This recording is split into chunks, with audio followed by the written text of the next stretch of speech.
And then followed an experience impossible to describe.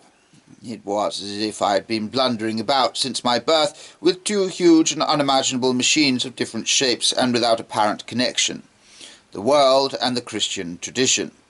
I had found this hole in the world, the fact that one must somehow find a way of loving the world without trusting it. Somehow one must love the world without being worldly.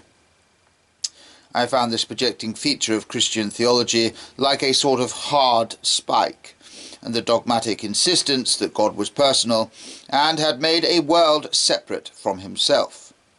The spike of dogma fitted exactly into the hole in the world. It had evidently been meant to go there, and then the strange thing began to happen. When these two parts of the two machines had come together, one after another, all the other parts fitted and fell in with an eerie exactitude. I could hear bolt after bolt over all the machinery falling into its place with a kind of click of relief.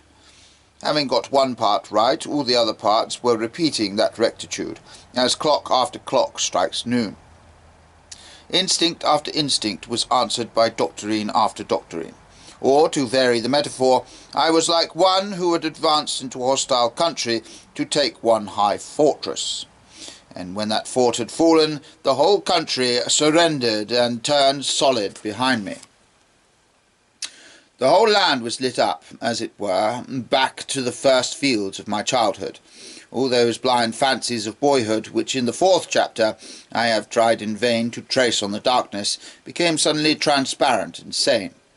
I was right when I felt that roses were red by some sort of choice. It was the divine choice. I was right when I felt that I would almost rather say that grass was the wrong colour than say that it must, by necessity, have been that colour. It might verily have been any other.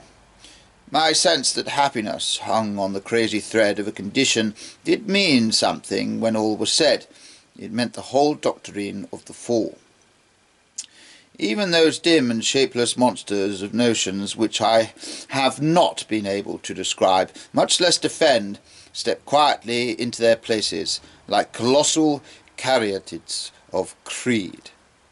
The fancy that the cosmos was not vast and void, but small and cosy, had a fulfilled significance now.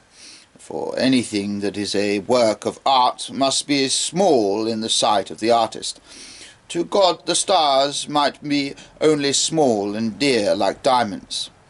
And my haunting instinct that somehow good was not merely a tool to be used, but a relic to be guarded, like the goods from Crusoe's ship. Even that had been the wild whisper of something originally wise. For according to Christianity, we were indeed the survivors of a wreck, the crew of a golden ship that had gone down before the beginning of the world.